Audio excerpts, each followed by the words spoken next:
Hi, I'm Isaiah with IJC Writing, a place of fantasy, romance, and sometimes both.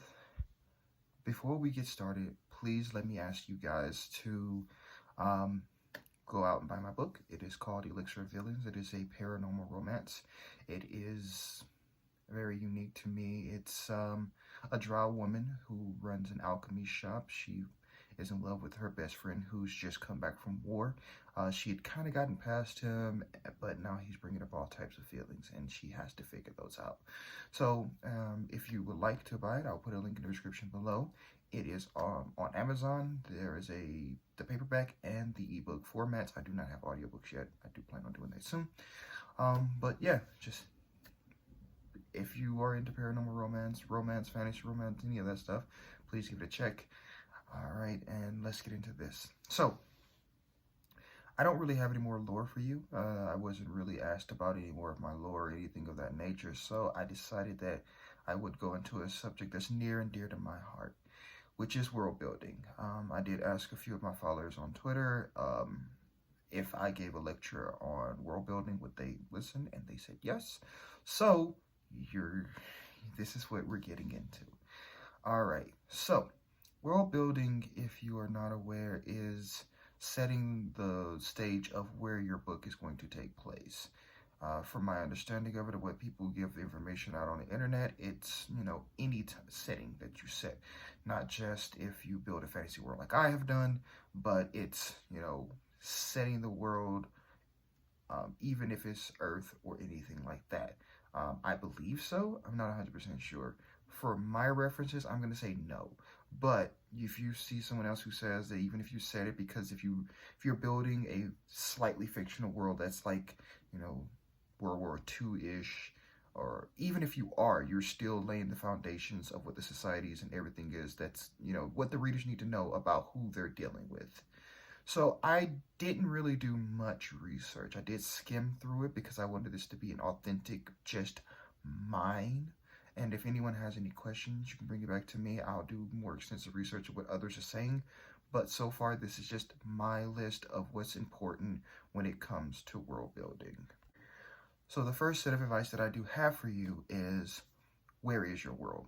Now, when I say where is your world, that's the whole shebang. It's, are you dealing with planets? Is this an alien thing? Are we jumping from world to world? Or is it set in space? Or is it just another dimension? Is it old country? Is it fantasy, or whatever the case may be? In my case, in Drakenvold is a planet that's in a completely different realm. So I did sit down and I built out the solar system that it deals with, the galaxy that it is in, back when I was younger, and again when I revamped it. But what I ended up doing was narrowing it down because I realized that was a lot when I didn't have a lot of space travel.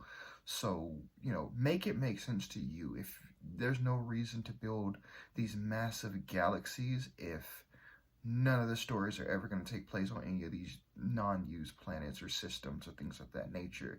And if you do build these expansive space type worlds and systems, don't spend a lot of time on the planets that nothing ever happens on. Like, they're there for reference, but, don't really consume yourself with it.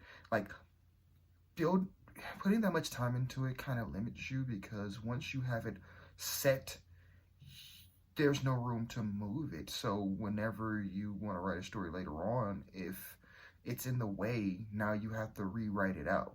Whereas if you just add as you need, as it comes up in conversation, then you can start to like plot it out. Like, have like a blueprint, rough draft kind of sort of where you may want something, but don't make it cement until it's actually a thing. That will save you a lot of time and hassle. That will save you a lot of frustration. Trust me, I've been there. I've had to write out several different stories because it made sense when I was 14. But a lot of stuff makes sense when you're 14, and when you get older, it doesn't make sense anymore. So, also, whenever you narrow down to where your story is going to be, make sure the terrain is very important. I'm a guy of science. I love science. So, if you're in the mountains, temperature is going to be certain things. If you're in deserts, all of that stuff matters. You want to make sure that you have a pretty good setting of what the terrain, the layouts, the topology of the area, wildlife, anything like that. So keep all of that in mind when you are world building. It will come back to haunt you if you do not follow through with it. So make sure that you have, your brief layout of what it's going to be. Also, if you're not doing system to system, plans to plans, make sure you have other countries, because I've read books where it just didn't feel very real when it was just like the map was like one big continent or one country or one kingdom, and then the rest of it was fog, and they didn't tell you what any of the other stuff was. It was just, then why draw it? Like, and then on top of that, like, why is there only one kingdom? That doesn't seem realistic to me, and I don't think it'll seem realistic to your readers as well. So make sure that you have all of that planned out before. All right, then the next thing you want to think about is what type of people you have, and that can be what kind of races you have, what kind of cultures you have as well. This is what I did look a little bit into. Language is also important. For Drakenfold, what I did was I took most of the fantasies, because I'll admit, I don't like all of the fantasy races. I don't think they're that interesting, and since I'm writing my own world, I don't have to put them in there, and I didn't. So I took the ones that I wanted, and then I added real world cultures to them. One, because I wanted to highlight these cultures, as I've talked to people from a lot of these different cultures, and I thought it would be really, really cool to highlight them and be inclusive that way. But at the same time, I also wanted the shock value of, what do you mean orcs are Chinese? They're supposed to be brutish and barbarians and things like that, and that's supposed to be this refined race. What do you mean humans are Spanish? I mean, they're, the most diverse. They're supposed to have all of these other things. What do you mean dark elves are British and American? That's what I was looking for when I created mine. So whatever you want it to be, just make sure that they're not just stick figures, essentially. They're just plot points and pawns that you're using with no personality, and these people they have no culture. There has to be a culture that molds them and how they survive in their society and things of that nature. Now, you don't have to put the right ones right in, like in even though a lot of the cultures of just say dark elves, because they're the ones I spend the most time on, is American and British. British doesn't absolutely. So I took a lot of the D&D or Forgotten Realms aspect of dark elves and kept it in.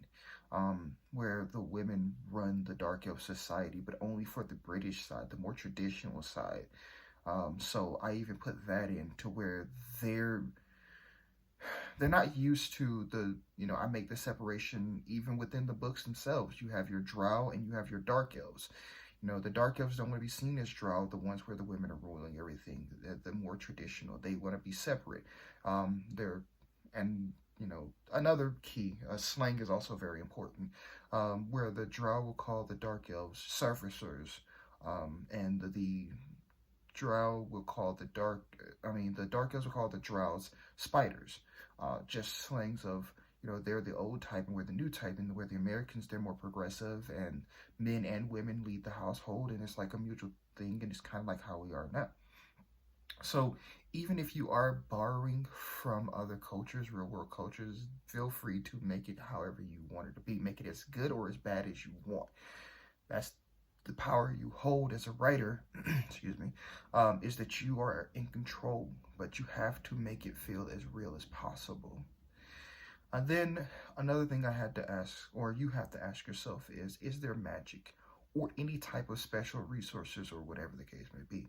Now, I did do a video on the resources in Drakenfold, because I wanted to try to make sense of like your MMO type worlds and put it into a book. I'll put a link into the description of that one. But what are the rules of it? And one of the reasons why I did it the way that I did it is because I got tired of every time I read a book, magic is evil. If you use it, it's a trade-off, every single time, I wanted it to be everyday usage, where it's just linked to basically your vitality, your stamina, so to speak. So as long as you practice and use magic, it doesn't drain you as much as it would someone else. I wanted people who didn't want to use magic, like your warriors and rogues of video games and things of that nature, to be able to have special powers as well. And it would make sense that if they're like, physically fit, they can use stuff. And then your monks and things of that nature. What are the rules of it? Are you going to go the traditional route where magic is very, very hard to refine and use, and only a chosen few people can use it? Do they need materials to use it? Do they need things to channel their magic through? These are all questions you should be asking yourself whenever you're trying to create a world, especially if you're going to create magic. Or maybe you don't want to deal with any of that jazz and just completely cut it out altogether, because figuring out magic and how it works and balancing it out is difficult. You don't absolutely need it. Even if you're in a fantasy world, you do not need it. You can create a fantasy world where everyone just doesn't use magic. I've seen it done before, where they're fighting orcs or elves or whatever, and there's no magic. So don't feel tied down by traditional rules. This is why you're here, to tell your story the way you see it. And if you think there should be no magic because it's broken and unbalanced, don't use it at all. Now, I already kind of talked about the kind of people in the society, but that's also a really, really, really big part. It kind of controls how your character is going to be viewed and how any character is going to be viewed. For example, with the Dark Elves, I have a work in progress that I've played around with that I do plan on writing, that's alluded to in Elixir of Feelings, called Ascension, which is my King Arthur story. There's a drow who he is the great-great-grandson of the leader of the drow, and he, in their society, women are the rulers or whatever. But his great-great-grandfather and his wife, they kind of were the first to switch it around, where he was the leader and he was actually the first king. So even though they've accepted him, they're still very reluctant to allow another male to lead, because that's just against their society, and he faces a lot of backlash and sexism as he tries to come up through the ranks. Even though he's powerful and he's been, trained from a very young age by the king to be king, he's still looked at as, the weaker of the sexes. He's still looked at as a man who doesn't belong in the drow world. This is all how the societies work. This makes it feel real, because if they're just accepting of it, it makes no sense that they're accepting of him, but any other man that comes in, they're, scrutinizing him. I mean, kind of, because he's the prince, but it wouldn't, because the way that they've been raised their entire life, that women are the leaders, they're the more powerful, they're more dominant, they're meant to lead. That's been happening for thousands of years in their culture, and just because they allowed one to do it through showing merits of work or whatever, doesn't mean that just because his offspring, which he's had more sons that didn't rise through the ranks, so this just particular one, they're just going to allow him with no problems. It makes no sense. The society that they're going to go through will shape how all characters are seen. And another important thing, do not forget that history exists. You don't have to write out all the history, but know it, because it will also shape how things happen. They'll allude to, well, so-and-so was this guy who did this thing, and, maybe, we can try this. Or they may even recount, old past events of battle strategies to win something, or pull from old ancient knowledge, or, finding old temples full of old hidden treasures and artifacts and things like that.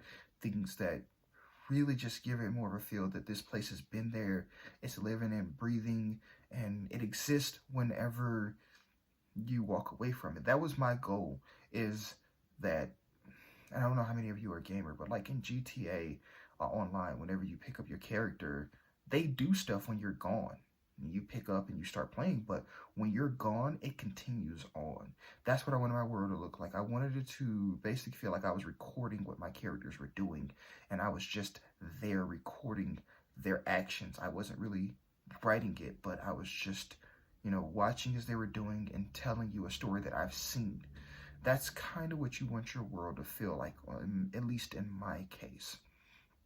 Another thing that a lot of people I see don't particularly play around with or really incorporate is, what's the government like, or whoever the ruling powers are.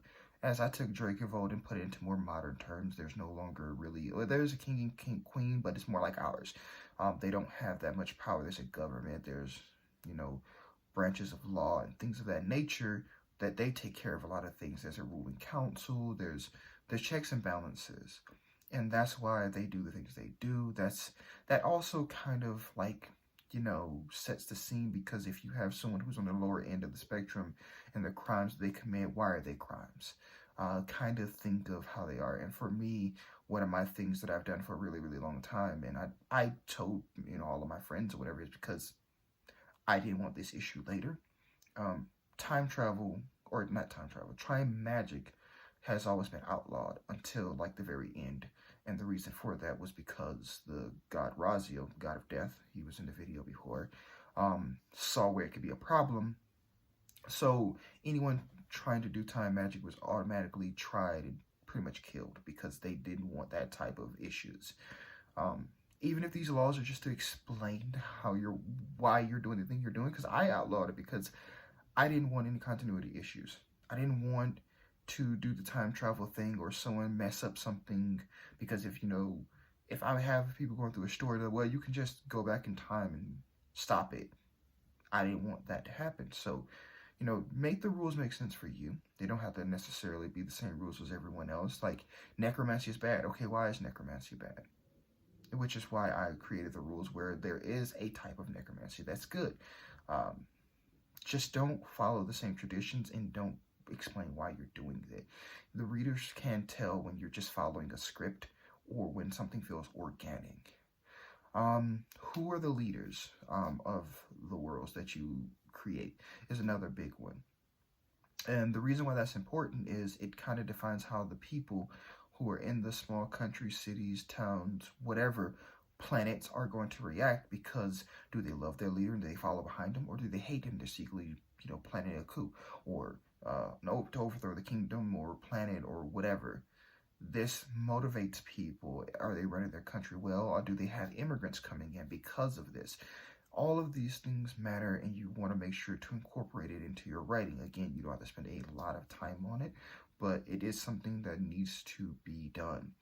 For example, in the earlier books, in the first series that I create, the gods rule everything. They are pretty much the governing bodies. They have a council and they have other people, but ultimately they're the last say of everything, and they do things, either out in the open when they feel like it's necessary, or in the shadows when they want humanity to not feel like they're being ruled by them, which they very much are, and they kind of know it, but they give that false sense of, no, we are letting you live your lives, but we're just a safety net, which is how Razio approaches the situation. It changes it from how it was before. So all of these things matter. Trying to think of a book that I read. I am a very, very big fan of J.L. Ward, and I read the Black Dagger Brotherhood series, and where she basically created a fictional Caldwell, New York. The government's still the same, but they also have the Glamera, which is the Council of Vampires that basically say what you can and can't do, that keeps them in secrecy. And they have their leaders, and, they'd rather follow the king because he doesn't want to be a bureaucrat. He wants to be out fighting. And, again, there's a part of, sorry, spoilers for anyone who's ever read any of these or going to read these, but there's like a few of them that hate him and they think that they can do better, so they secretly try to assassinate him behind his back. It all just brings out more dynamics of everything that you're really reading into, and your readers can kind of tell. And it's things that you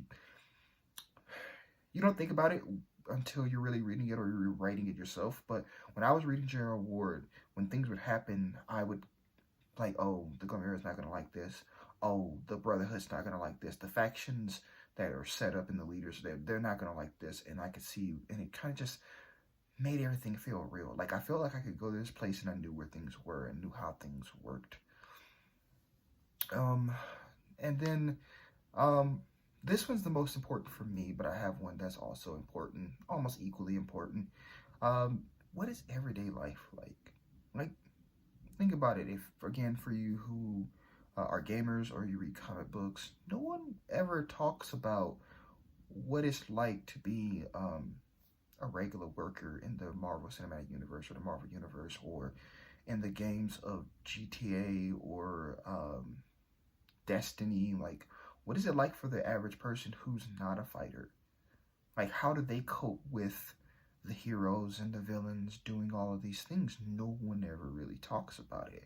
But think about how they feel, which was why I came up with Elixir of Feelings, because this is someone who, she's not a fighter. She knows a fighter, but she's not a fighter. And, this is how she deals with her everyday life. And, of course I added some drama in for her to deal with, and, but without the things that I incorporated, she was just a regular business owner who owns an alchemy shop. In the video games where you play and you have to go to item shops or weapon shops, what happens when you leave the shop? Do they have wives? Do they have, or husbands? Do they have children? Any of these things. None of these things are usually mentioned in a lot of media, and I wanted to think about that. That affects how people respond to them, Again, like, think about in real life. You may know some people that you go to the store and talk to who, whenever you leave, where, like, they may be a part of the community, pastors, community leaders, teachers, things of that nature. And the heroes are going to know these people.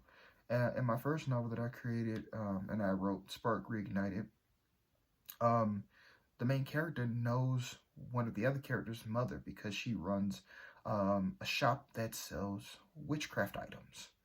She's very popular. He even states that, like, she's very famous. That's where I go to get my equipment from. Things of that nature. Think about the little guy. Like, think about if you were in this MMO world, what would you and your friends be doing? Not everyone's built to be a hero. Not everyone's going to go out there and slay dragons. Some people are just still going to be bankers. Some people are still going to be programmers. Some people are still going to be, baseball coaches and things of that nature. They just now have these powers, and how does that change everything? Or if they even have powers. Now, the last bit of information I do have for you guys is do your research. Nothing ruins world building more than not doing your research. I've been reading several times when someone introduces something magical or non, and it just completely goes against everything they said, or the science just doesn't add up. Nothing ruins it worse than that. It breaks the feel of it, because now it doesn't feel real anymore, and it feels forced, and it can pull your reader right back out of it. And you don't want that. The reason why they're reading you is, if you're writing paranormal or fantasy or anything like that, or at least for me, I can't speak for anyone else. It's the escapism of it. It's to be taken somewhere else.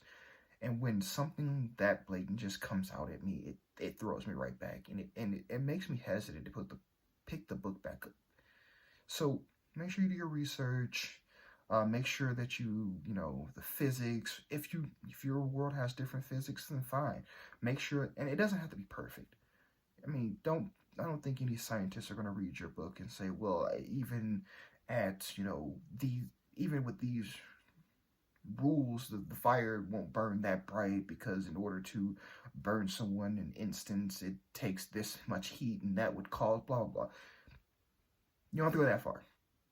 But this is your world. Explain it. But the things that aren't just, super detail-y, make sure, and I'm not sure detail-y is ever a word, but if the things that are super fine details, make sure that you do your research on them and that it makes sense, because it can cost you readers, at least in my experience. So that's all I have for a basic introduction of World Building 101. If I get any more recommendations to continue on, I can break all of this down further, do the research that other people have been doing and how they say their world building should go, and I'll give my advice on it. But that's it for now. Like I said at the beginning of the video, please go by, pick up Elixir of Feelings. It's in Amazon. Link will be in the description. Follow me on Twitter at IJC Writing, and follow me on Instagram at IJC Writing. Go to my website, IJCWriting.com. If you go there, I have free prompts for everyone to read. I have usually the first 3 chapters of my work in progress, except for one, which I do plan on fixing that soon. But working on LMPD Chronicles, which is my weekly episode that airs every Friday, has been more of a challenge than I originally thought it was going to be. Of course, me doing these YouTube videos, that's taking up a little bit of extra time plus edits because I'm trying to republish my first book, Spark Reignited, so that I can go to the next one. I do have a series most of the way done for you guys. Most of the way done. Like, Spark Reignited is book 1. It's in the editing process. The next book is Purest Embers. It's like 4 to 5 chapters away from being done. It was my NaNoWriMo project. Then after that, all I have to do is write the 3rd book of the trilogy, which will lead into the next trilogy. So I hope to finish all of that by this year, which I'll give myself a little bit more time. Maybe I may need another a few months after into the new year, since I'm starting so late because I decided to completely revamp the first book. Yay! But anyway, be on the lookout for the Celestial Assembly trilogy, and look out for my videos every Thursday, as I'm going to try to commit to giving you guys videos every Thursday. And remember, it's IJC Writing, a place of fantasy, romance, sometimes both, and I will see you guys next week. Okay, bye.